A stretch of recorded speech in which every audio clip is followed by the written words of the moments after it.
say this. Yeah, it's two people, two groups trying to survive, right? Mhm. With these cool shorts, and it reminds me, it's what, Ray?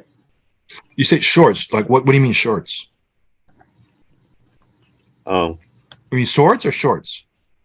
sorts. Oh, I thought you said shorts. That's what threw me off. Like shorts, No, like pants. Oh, it's swords. Okay. it's okay. It's all good, man. Yeah, groups trying to survive. You know, yeah. So you want to go back and see what are these guys gonna do now?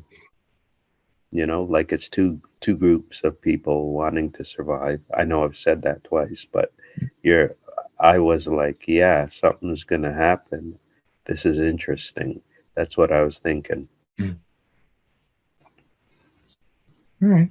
Oh, again, this is when this was Lambert's first like major action role when he's leading a leading star in American audiences. So this is how you and I were first introduced to this guy. And of course, he plays Raiden in Mortal Kombat. Um, uh, Overall, I enjoyed this film. I mentioned at the top this is a canon film, and if you were able to watch the documentary Electric Boogaloo, the Wild Adventures of like Canon Pictures, these cousins who formed this company, they did like everything from He-Man to American Ninja to Invasion USA with Chuck Norris to like a bunch of stuff, right? They really did crazy stuff in terms of the film industry, and a lot of people got successful from it, and many got burned, and it never worked again. Like, it was one of those crazy times. So when I saw Canon Pictures was the one that backed this, I'm like, oh, I don't remember who was the production company. Sorry, who was the production company for this? And then as I watched the movie, now 21st century eyes and understanding how everything is, there's a lot of like logistical things that's wrong with this movie, like just on a surface level, like just Mhm. basic common sense. But because I think we love the film or wanted to love this film, we kind of connected the dots ourselves as we're watching it and let things go. So I don't want to get into that too much. I like this, like in terms of the fight sequences, it's just some like the guy was flipping backwards, doing somersaults, flips in the parking garage while fighting Christopher Lambert. And like, whereas, yeah, it's just things you don't normally would see in a fight sequence. You see that. I like um the sword scenes. I thought that was pretty cool. Yeah. Well, Ray, I gotta go for now.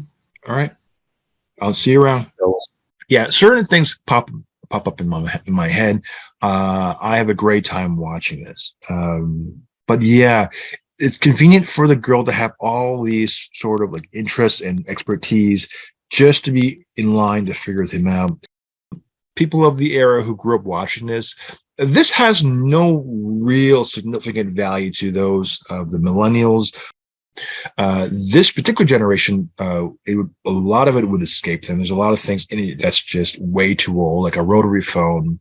Some of the technology that they use because they don't use it anymore. It's just, and they're, it's like looking at Blade Runner and using like a pet computer, like basically a black screen with green fonts, characters, typing it in. There's no graphics, or like zooming in on a picture or, enhancing a photo. Some of that technology that technology that doesn't exist, that you would zoom in magnification of a photo in Blade Runner, you can't, the resolution would be worse. And that was one of the funny things about that I wish, in retrospect, I wish the technology was like that. The technology isn't that way now. Digitally speaking, I mean, you could zoom onto a photo and digitally the quality should be good, but it's based on the quality of the lens and the lighting. So again, the more you zoom in on something, because now you can zoom in like 400 times the focal range distance, and I'm digressing so much here. I don't know, because when we watched this at the time, it's amazing. The music of Queen, the way that you're able to like curate that into the making of this movie, like it really becomes not only just the soundtrack, but it's also the scoring of this movie. Freddie Mercury's music or Queen's music, whether as being the score or the soundtrack, it really filters into this movie and is done so well. Yeah. So I'm going to say with that, Evie had to leave right now, but I know he liked it, and we all, both me, him, and I, we have fond memories of it from our childhood. I only wish it would live up to the hype as it did now, but for those who are nostalgic, to those who watched it or those who wanted to watch it, it's a time, the classical time of a period that's long gone, and I would have loved it to hold held up. Um, the Even the swords, when you were fighting, the swords would hit stones and they would blow up the walls like of this Scottish high tower. Unless the quickening is supercharging both the person who wields the sword and the sword itself, then it makes some sense. The rules are not defined. Like to have this much, like even when you examine the sword, there's no electrical current coming through the sword. There's no, and also too, in terms of the physics of metal and energy, it's not explosive. I mean, electricity, it'd be grounded if they hit. Like it doesn't, like a lot of it doesn't make a lot of sense if in terms of the physics of what you're seeing doesn't really apply here. I'm not going to give this movie a rating because it's not fair to it. I will say again, this film is okay for those who grew up in the era watching this. It is a time that's come and gone. For nostalgia purposes, it's reminiscent to something we haven't seen in a long time, which I did, and I because of that, I'm grateful for watching it. But I'm also not grateful for watching it because it doesn't really hold up today. There's a lot of gaps in logic, a lot of problems with this making this film. And just seeing its flaws in pure daylight, if you want to articulate it in that sense, outweigh the good nature of it. I mean, this film would not do well today. It would be a Razzie.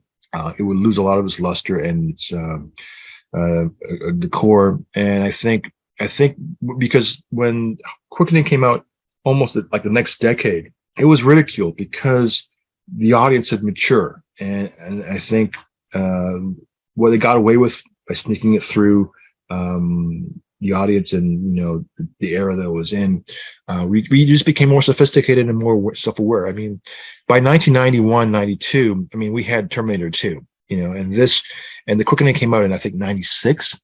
So in terms of like sophistication and technology and special effects and what our level, like what we created the bar, because again, 90s action movie had a bar, and this is an 80s movie, and the bar is a little lower, obviously, but at the time of its era, I think Highlander was our marquee film. Like it had a cult following, it maintains that following, and it has a place in cinematic history. But now it is faltered. It's not the same, but it has a nostalgic spot in my heart from my childhood, and I'm grateful for that. And I think it does exist in the annals or the pantheon of films, but not in a very high esteem. So with that, I'm your host Ray. We'll talk to you later.